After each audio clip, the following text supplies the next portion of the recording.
Hello again, isa na namang kapanapanabik na video ang hatid sa inyo ng pinakamabigat na tech duo sa buong Pilipinas. Ako si BJ. Nanji. Ano ba? Karamihan ng mga gamers ay nangarap din bumili ng gaming chairs katulad itong mga inuupuan namin. Pero ano ba talaga ang nagpapagaming sa gaming chair? Is it the comfort? Is it the aesthetics? But iba-iba ang price points. Meron mga mas mura, gaya nito.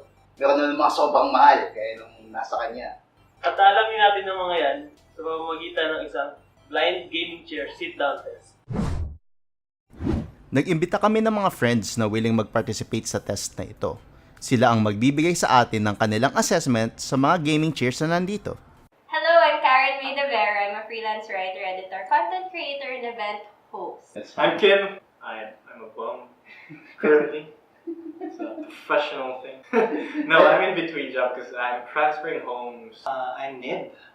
I work as a freelance artist, illustrator, designer. Yes, I am, but I can't afford it. I can confidently say that. So I have zero knowledge about gaming chairs, but I know they're super comfy. I am familiar, but I've never tried one. Hardly. I looked them up. Okay. I googled them up, but a couple of years back, I didn't know there was a gaming chair. I think that there's a more ergonomic aspect to a gaming chair, but I think an office chair has that too, so I can't tell. Maybe there's like a designated area for Mountain Dew and Doritos. I don't know. I always see a pillow in the ass part. I don't know. Maybe that's more comfortable. I guess the only difference is the colors.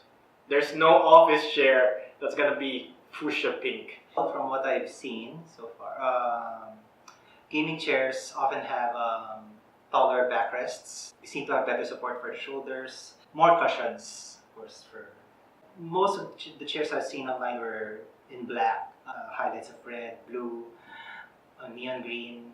Maybe if I could afford it, and maybe if I got to try one first and, see for myself what the hype is about. Because as of now, when I play, I just kind of jump around and stand when it gets intense. So I don't feel the necessity for a chair because I hardly sit down. Sometimes I'm lying down, so we'll see. Bago tayo magsimula ng test, let's just go over the process. Each tester will be sent to the testing area over there. And yes, blindfolded one by one. Paano So, ko mabangga? I-guide naman namin kayo, so that's fine. And doon sa testing area nila susubukan yung mga chairs natin. Aside from merely sitting, pwede sila mag-comment and magtanong sa akin kung anong features ng mga chair. Pwede mo sabihin. Pwede mag-ingay. Feelings. Pwede mag-panic. Yeah, pwede sabihin niyo yung mga feelings, how it feels. Baka may hugot kayo.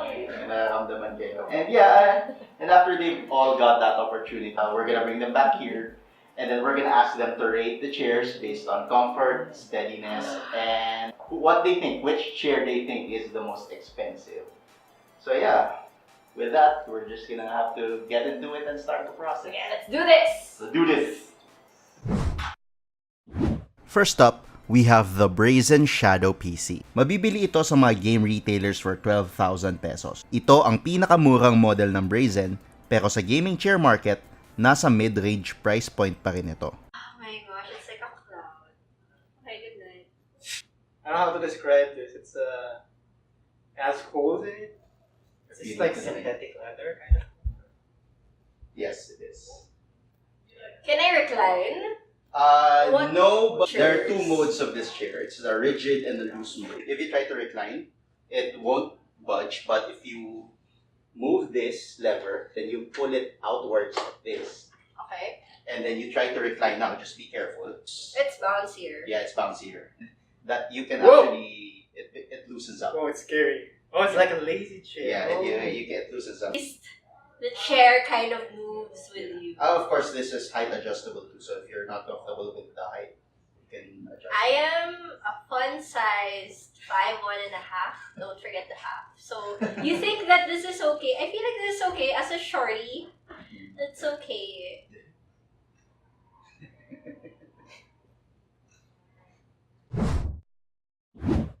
Susunod naman ang isang low-end gaming chair from Panther Gaming Gear, priced at 4,900 pesos. Ito ang isa sa pinakamurang gaming chairs na nakita namin. Mukha kasing generic siya na pwedeng lagyan ng custom labels for branding. OEM kumbaga. How do you adjust the height? What Here. if I were, 6-footer or something? Pwede naman mga araw.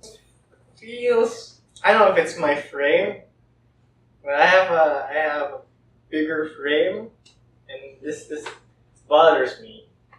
And then you pull it down to lock it. There, so Oh my god. Yes, ano to? What's this for? well, you can stick it in a power bank or your computer and It vibrates! Yes. Oh. and Okay. Oh, it's for when you're really hard working on the gaming. to a power source. Ooh. And then when you press against it, it gets It's erect and it vibrates. yes. For a control specimen, pinasubok din sa mga testers ang isang high-end executive chair worth 5,600 pesos. Mesh chair siya na talagang built for comfort. Nilagay namin siya sa gitna ng testing sequence para isipin nilang gaming chair ito at ma-eliminate ang category bias. First thing I noticed, there's mesh. It's so meshy. Pero this one doesn't have, there's no cushion. It actually reminds me of my office chair. Pretty bare bones, but I find it comfortable anyway. Oh, this feels like an office chair now. What? Careful. Okay. It doesn't recline. Just careful. It has a suspense feature. It wakes you up when you're slacking off. I think this feels sort of like a good working chair. Props your back up nicely. I guess it's better for posture. First, I thought the armrests are gonna be a problem. Still has that catch. That Yeah, exactly.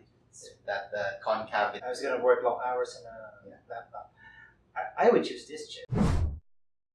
And lastly, we have the AK Racing Pro Carbon, ang pinakamahal sa mga chairs na nandito ngayon at 24,500 pesos. This is around the same level as the popular brands like DX Racer, Secret Lab, and the higher-end Brazens. What? I feel like I'm in a mech. Oh wow. Oh wow. Do I get to command starships now? It's huge. Yes, it is huge. I think 2 people could fit in here.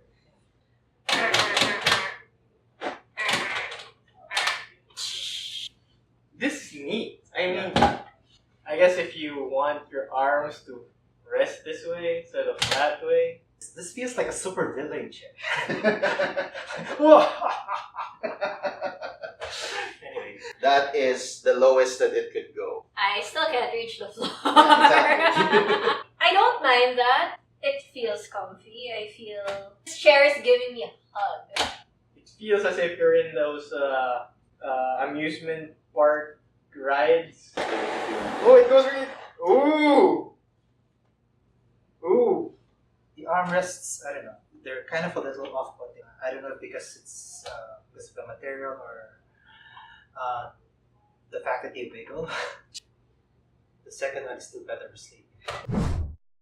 We will now reveal to you the subjects of our test, and here they are.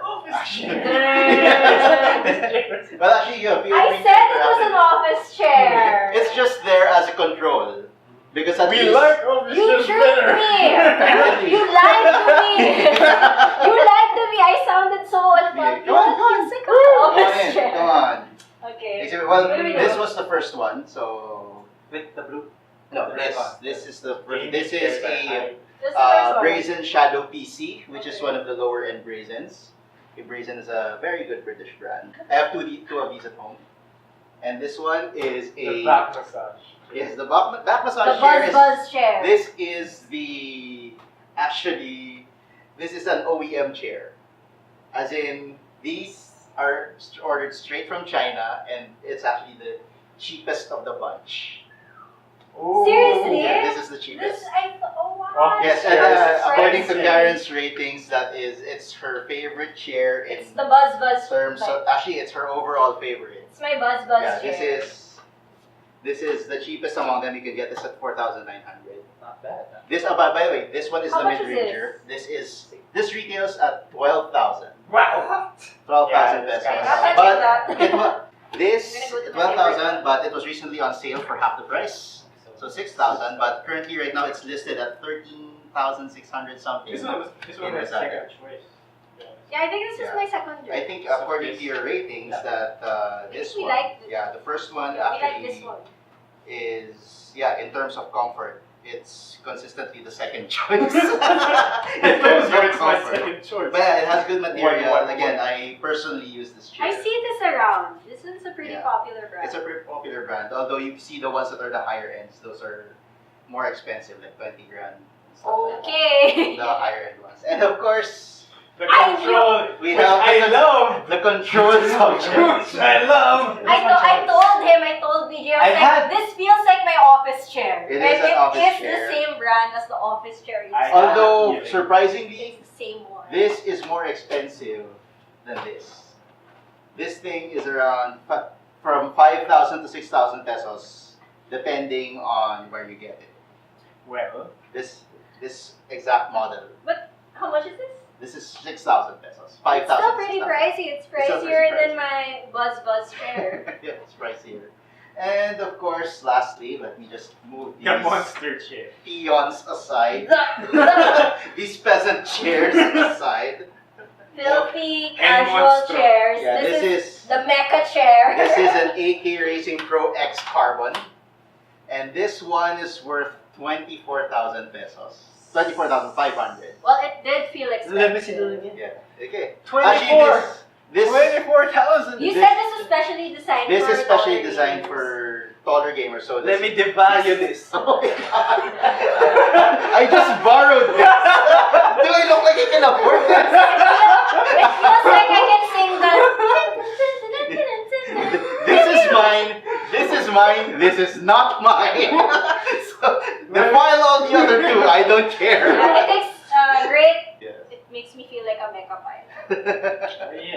Yeah. Although again, It's like a cockpit, yeah. it does feel like it's feature packed and it's one of the more popular high-end chairs. This is in the same tier as the higher end Brazens, the Brazen Shadow Pro. There's a Yeah. Shadow Pro version of that, which is pretty much like this.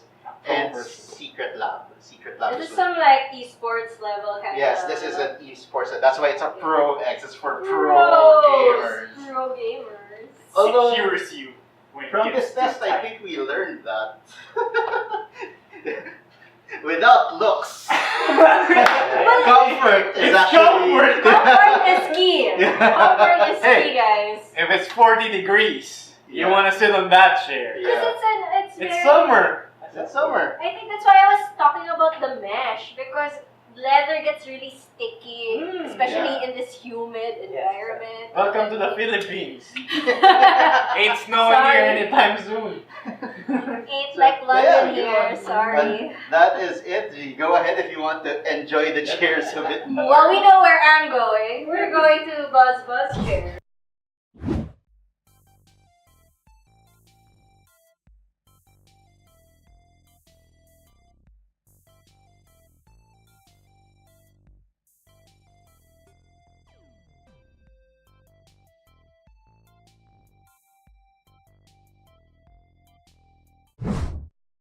Alright, ngayong tapos na ang test natin, na-surprise ako. Ikaw, surprise ka ba?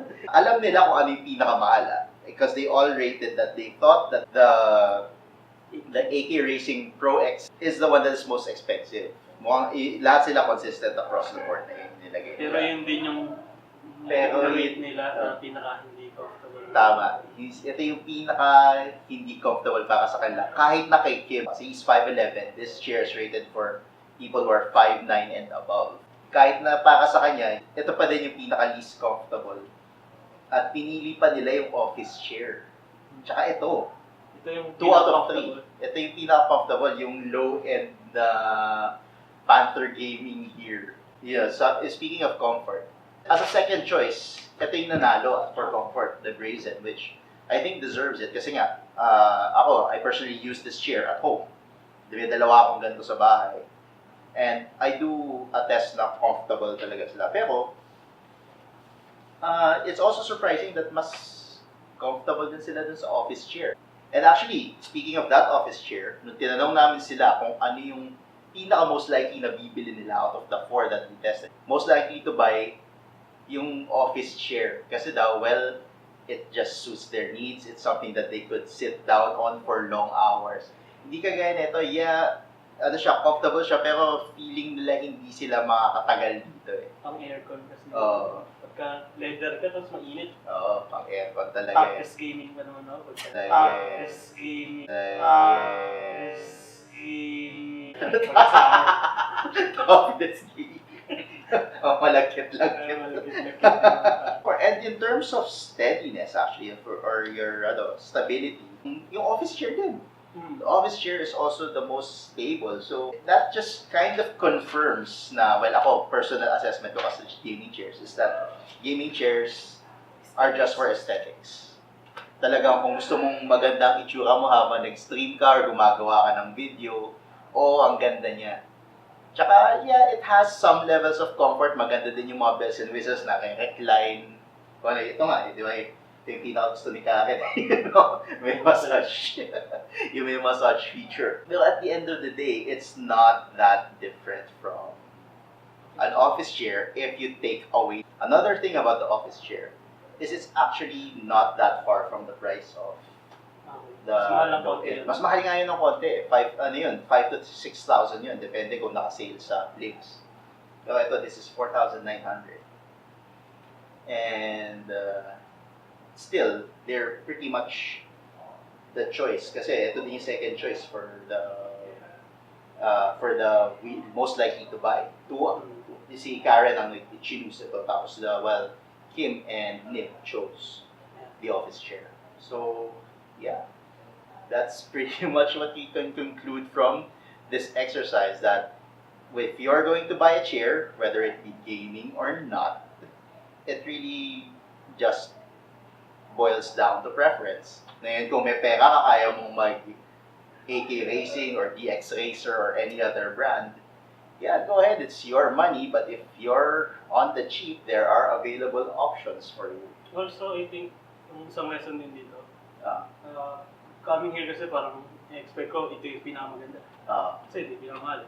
So, pero pag lumatas ko sila lahat, mas gusto ko tong Brazen, actually. So, siguro kung bibili kayo, mas okay pa rin yung na-test na. Although, wala akong alam na siya. Although, alam ko yung Brazen, like when I went to ESGS, yung Brazen, they allowed people to sit down and have a feel of their chairs. So, yun, that's a good thing. Although, there are also some shops na naka-display yung mga chairs nila. So, that's a good way to test it. Pero, kung wala talaga kayong makitang mga nagpapatest, research na rin sa internet, I guess. Like yun. Yun nga yung ng point ko parang counter siya. Kasi, kahit mag-research ako, I mean, it all boils down to yung personal feel talaga eh. Kasi, so, tip doon sa mga nagbebenta ng gaming chair, mas maganda may sample unit kayo na pwedeng upuan. Kasi akala ko ito pinakamasarap upuan eh. Kasi, yeah, 24,500, that's no joke.